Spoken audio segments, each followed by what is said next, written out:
अस्सलाम वालेकुम व्यूवर्स। आज मैं आप लोगों के लिए आलू गोश्त की रेसिपी लेकर आई हूँ। बहुत ही टेस्टी रेसिपी होती है और गोश्त बिल्कुल अच्छे से गला हुआ होगा और बिल्कुल परफेक्ट रेसिपी होगी।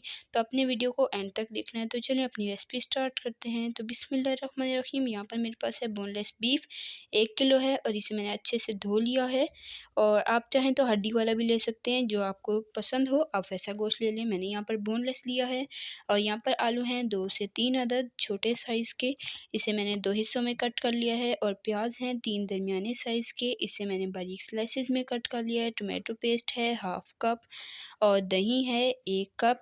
दही आपने अच्छे वाला लेना है, अगर आपके पास अच्छा नहीं है तो आप ज़्यादा भी डाल सकते हैं। नमक चाहिए है 1 चाय का चम्मच, पिसी लाल मिर्चें चाहिए हैं 1 एंड हाफ़ टीस्पून, पिसा धनिया चाहिए है 2 चाय के चम्मच, भुना कूटा ज़ीरा 1 चाय का चम्मच और कसूरी मेथी चाहिए है 1 चाय का चम्मच और हरी मिर्चें चाहिए हैं 2 से 3 अदद, या आप अपने जायके के हिसाब से ले सकते हैं। पिसी हल्दी चाहिए 1 चौथाई चाय का चम्मच, होममेड गरम मसाला पाउडर चाहिए 1 टीस्पून, लहसुन का पेस्ट 1 चाय का चम्मच, अदरक का पेस्ट 1 चाय का चम्मच। तो चलें रेसिपी स्टार्ट करते हैं। बिस्मिल्लाहिर्रहमानिर्रहीम। यहाँ पर मैंने पैन में डाल दिया है ऑयल, साथ ही इसमें बारीक कटे प्याज शामिल करेंगे और फ्लेम मैंने ऑन कर दी है। अब इसे हमने फ्राई करना है 3 से 4 मिनट तक।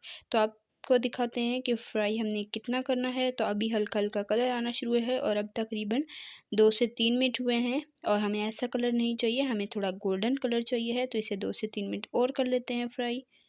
तो ये देखें अब तकरीबन 4 से 5 मिनट हुए हैं और इस तरह का हल्का हल्का गोल्डन कलर आना शुरू हो चुका है। बस हमें इसी तरह का कलर चाहिए है।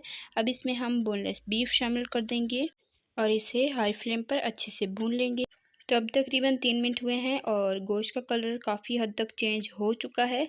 अभी भी हम इसे 2 से 3 मिनट और भूनेंगे। तो ये देखें अब तकरीबन 3 मिनट और हो चुके हैं और इसे मैंने टोटल 5 से 6 मिनट अच्छे से भुना है और गोश्त का बिल्कुल कलर चेंज हो चुका है, ऑयल भी अलग हो चुका है और गोश्त की स्मेल भी ख़त्म हो चुकी है। चलें अब इसमें हम मसाले शामिल कर लेते हैं। तो सबसे पहले इसमें शामिल करेंगे लहसुन का पेस्ट और साथ ही इसमें जाएगा अदरक का पेस्ट। तो अब लहसुन अदरक के साथ भी इसे 1 से 2 मिनट अच्छे से भुनेंगे ताकि लहसुन अदरक की स्मेल ख़त्म हो जाए। तो ये अच्छे से भुन चुका है। अब इसमें हम टोमेटो पेस्ट शामिल कर देंगे। अगर आपके पास टोमेटो पेस्ट नहीं है तो आप साबुत टमाटर भी शामिल कर सकते हैं। और साथ ही अब इसमें जाएगा नमक और पीसी लाल मिर्चें। लाल मिर्चें आप अपने जायके के हिसाब से कम या ज़्यादा कर सकते हैं, जितना आपको तीखा पसंद हो आप उतना डाल सकते हैं। पिसा धनिया जाएगा और पीसी हल्दी इसमें जाएगी और इन तमाम मसालों के साथ गोश्त को तकरीबन 2 से 3 मिनट और अच्छे से भूनेंगे ताकि मिर्चें भी अच्छे से पक जाएँ और बिल्कुल कच्ची ना रहें। और साथ ही हम इसमें दही भी शामिल कर देंगे। और आपसे रिक्वेस्ट है, अगर आप चैनल पर नए हैं तो चैनल को ज़रूर सब्सक्राइब करें, साथ मौजूद बेल आइकन को ज़रूर प्रेस करें ताकि आपको इसी तरह की मज़ेदार और आसान सी रेसिपी सबसे पहले फ्री में देखने मिल सके। वीडियो पसंद आई है तो लाइक कर दें और ज़्यादा से ज़्यादा शेयर करें और कमेंट में ज़रूर बताएं कि आपको मेरी रेसिपी कैसी लगी है। चलें अब इस मसाला अच्छे से भुन चुका है। अब इसमें आधा गिलास या 1 गिलास पानी का शामिल करेंगे और साथ ही हम इसमें भुना कूटा ज़ीरा शामिल कर देंगे, पिसा गरम मसाला शामिल कर देंगे और गरम मसाला होममेड है। अगर आपने इसकी रेसिपी मेरी चैनल पर नहीं देखी तो आप ज़रूर देखिएगा, बहुत ही आसान रेसिपी है। तो ये देखें अब इसमें उबाल आ चुका है। अब इसे ढककर हमने 1 घंटे के लिए पकने देना है जब तक गोश्त अच्छे से गल नहीं जाता। तो ये देखें गोश्त अच्छे से गल चुका है। अब इसमें हरी मिर्चें जाएंगी और इसमें आलू शामिल करेंगे। गोश्त तकरीबन 80% गला है और आलू के साथ ये पूरा 100% गलेगा। तो ये देखें गोश्त भी अच्छे से गल चुका है, आलू भी अच्छे से गल चुके हैं और मसाले को अच्छे से मैंने भून लिया है। तो ये देखिए मैं आपको चेक कराती हूँ, देखिए कितना अच्छे से गोश्त गल चुका है, ये देख लें। अब इसे हमने अच्छे से भून लेना है 2 से 3 मिनट और, ताकि इसमें बिल्कुल भी पानी ना रहे और ऑयल आप देख सकते हैं अलग हो चुका है।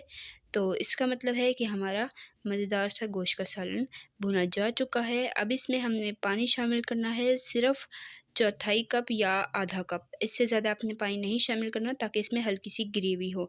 और साथ ही इसमें कसूरी मेथी शामिल करेंगे और इसे डिश आउट करते हैं और आपको दिखाते हैं फ़ाइनल लुक। तो बिस्मिल्लाहिर्रहमानिर्रहीम, माशाल्लाह से हमारे आलू गोश्त की रेसिपी बनकर तैयार हो चुकी है। अब इसे हरे धनिये से गार्निश करेंगे। तो माशाल्लाह से आप देख सकते हैं इसकी फ़ाइनल लुक बहुत ही अच्छे से, ये देखें गोश्त भी गल चुका है। मैं आपको चेक कराती हूँ, ये देखें माशाल्लाह कितने अच्छे से गल चुका है और आलू भी अच्छे से गल चुका है। तो आपने रेसिपी को ज़रूर ट्राई करना है और अपना फीडबैक ज़रूर देना है कि आपको मेरी आज की रेसिपी कैसी लगी है। तो उम्मीद करती हूँ आपको आज की रेसिपी ज़रूर पसंद आई होगी। तो जल्द मिलेंगे नेक्स्ट वीडियो में, तब तक के लिए अल्लाह हाफ़िज़। अपना रखिएगा बहुत सारा ख्याल, दुआओं में याद रखिएगा। अल्लाह हाफ़िज़।